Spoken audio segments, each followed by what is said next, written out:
Welcome back.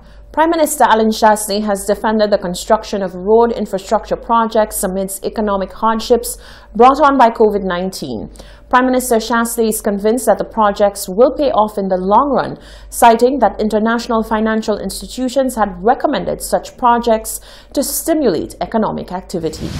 You're talking about, Mr. Speaker, that we have been building roads, building healthcare facilities, fixing up schools, fixing up drains, building new sporting facilities. And you want to talk about these big projects. What big projects, Mr. Speaker? There are roads being done throughout the length and breadth of this country to improve the quality of life of people. And that you have a 9-month stimulus program of where people have been employed to go to work, put in an honest day's work, and go home with their paycheck. You have truck drivers who are providing and renting their trucks, people with equipment renting their equipment, and guess what? Bank loans that are being paid, Mr. Speaker, all because this government has had the foresight and that people have confidence in this government in order to be able to execute one of the largest capital investment programs in the history of St. Lucia. Prime Minister Chastanet says due to these projects, St. Lucians are progressing despite the pandemic. In fact, what I would expect from members of the opposite side is for us to do more. That is what's being asked all around the world. Build as much as you can, because COVID will come to an end and we will be in a position to take advantage of it. But I know certainly in my constituency and in other constituencies I go around, there are persons who never thought their road was going to be fixed. And those persons who say, oh, you can't eat a road? Well, guess what? The lady who could not get a public transportation to her home because the road was so bad, she can eat that. That was Prime Minister Allen Chastanet in Parliament on Wednesday. The National Immunization Officer has assured the public that the vaccines being introduced to the local population are safe for use. Tekla Jabatis is confident that any vaccine which is backed by the World Health Organization has gone through rigorous trials and tests and is effective for its intended purpose.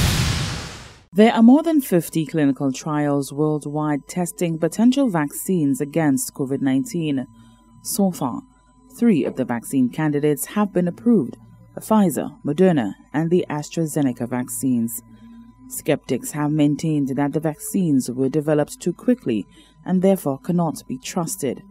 The National Immunization Officer, Tekla Jabatis, says the local population can rest easy as the vaccine of choice for St. Lucia has been backed by the World Health Organization. The World Health Organization is not going to approve vaccines or pre-qualify a vaccine for use that have not satisfactorily gone through the rigorous process. All of these vaccines, the Pfizer, the Moderna, the AstraZeneca, have gone through the rigorous trials, have been tested on thousands and thousands of persons, and World Health Organization has determined that these vaccines, based on the trial evidence that have been presented by the experts on immunization, which is an independent body from the World Health Organization, that these vaccines that have been approved are safe, they are efficacious, and they are of good quality. Jabatis dispelled the notion that the vaccines were developed too quickly. Coronavirus is not a new virus. It has been around for years. And the research and the development of a possible vaccine, all of that had been started years gone. But as anything else, it wasn't that public health disaster that it is now. And we saw, we see the global impact of COVID-19. And as such, when we see the level of devastation, the deaths, the high morbidity and mortality caused by COVID-19, of course, you could well understand that once it had been determined that, we need there's a need to speed up that public health strategy to be able to contain that virus, there will be a lot more funding, there will be a lot more resources pushed into the development of the vaccine. Jabati says that while there have been reported cases of persons falling ill after taking the vaccine and even death, to her knowledge, the AstraZeneca vaccine has not resulted in such adverse effects. Yes, there have been cases reported. And as with any vaccine trial, not just COVID-19, there are cases of such. And but we need to be careful what sources that we quote or we take information from, especially when it's it's been circulated. But with the AstraZeneca vaccine, throughout the trials, there were no cases of hospitalization or any severe allergic reactions or any body or any deaths. Russia, China and India have rolled out their own vaccines. With the exception of a few countries, they have not been widely authorized elsewhere. For the Hot 7 News, Nisha Charles reporting. The government of the Federation of St. Kitts and Nevis has become the first member state of the Eastern Caribbean Telecommunications Authority, ECTEL, to pass the Electronic Communications Act, also known as the EC Act. That happened on Thursday, the 18th of February 2021, leaving St. Lucia's former Information and Broadcasting Minister, Dr. James Fletcher, asking what is taking St. Lucia so long to do the same. St. Lucia has been beaten to the post in the race by member states of the Eastern Caribbean Telecommunications Authority, ECTEL, to see the end of the telecommunications monopolies keeping a stronghold on each country. On Thursday, the 18th of February, the government of the Federation of St. Kitts and Nevis became the first ECTEL member state to pass the Electronic Communications Act. This new piece of legislation replaces the Telecommunications Act in force in the ECTEL contracting states and will see provisions being made to broaden the scope of regulations from telecommunications to electronic communications and to address matters including, but not limited to, mergers and acquisitions within the ECTEL contracting states, preservation of an open internet with the adoption of net neutrality provisions, the establishment of the NTRCs, National Telecommunications Regulatory Commissions, as body corporates, and the setting up of a tribunal independent of the NTRC to hear unresolved disputes between telecommunications providers and customers, and the inclusion of more penalties for breach of the legislation. Former Telecommunications Minister Dr. James Fletcher told Hot 7 TV that he is left to wonder what is taking so long for this to happen in St. Lucia. I am pleased that the Electronic Communications Bill, or EC Bill, has finally become law in one of the member states of ECTEL, that member state being the Federation of St. Kitts and Nevis. This bill has had a very long gestation period. At my very first meeting as a member of the ECTEL Council of Ministers in 2012, when coincidentally I assumed the chairmanship of the ECTEL Council, this bill was a major item on the agenda.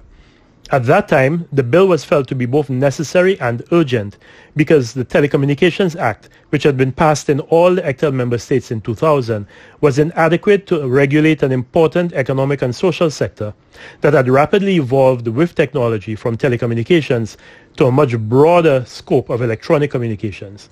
There were issues that the Telecommunications Act did not allow us to deal with, such as competition in the sector, net neutrality, which was being resisted by at least one major service provider, and quality of service standards to protect consumers. It is a pity that it has taken so long for this bill to become law, although I know some of this was due to resistance from the service providers who were unhappy with certain provisions of the bill. Dr. Fletcher expressed hopes that this new feat will spell the end of the telecommunications monopoly in St. Lucia. I'm concerned that over the last 5 years, there has been a significant drop in advocacy on behalf of the consumers. Hopefully, the quality of service provisions in the Electronic Communications Bill will provide us with both a legal mechanism and recourse to hold service providers like Flow and Digicel accountable for the type, quality, and level of service that they provide to consumers. The competition section of the bill will also give the regulators the tools to deal with behavior by the service providers that remove or diminish the freedom of choice and the benefits that are derived from a competitive electronic communications sector. we saw the impact of the deficiencies in the Telecommunications Act to address matters related to competition when Cable and Wireless acquired Columbus International in 2015, and the ECTEL member states found themselves powerless to address the serious erosions of choice that this acquisition caused. The other issue that this bill will allow the regulators to address is the question of net neutrality, or an open internet, which prevents the service providers, again, Flow or Digicel. During Dr. Fletcher's tenure, he led an aggressive campaign to level the telecommunications playing field. The proliferation of services such as WhatsApp, Telegram, Signal, and Zoom, to name but a few, has changed the revenue stream for the service providers, and in the past they have lobbied governments hard to limit the ability of consumers to access these services freely and easily. I had many an epic battle with these service providers, both in St. Lucia and in Miami, on this issue, and on every occasion my response was the same. We will not allow you to violate the principles of net neutrality, neither will we allow you to make it more difficult or more costly for consumers in St. Lucia to access these services. I hope that now that the Federation of St. Kitts and Nevis has passed the Electronic Communications Bill, and it has now become law, the other 4 member states of ECTEL, particularly St. Lucia, will take this legislation to Parliament very soon and pass it, and also that we hear and see more advocacy on behalf of the consumers of these services in these islands, and particularly in St. Lucia, to ensure that consumers get consistently good service and competitive prices. Reporting for Hot 7 News, I am Rochelle Gonzalez. Stay with us. We have more news coming up after the break.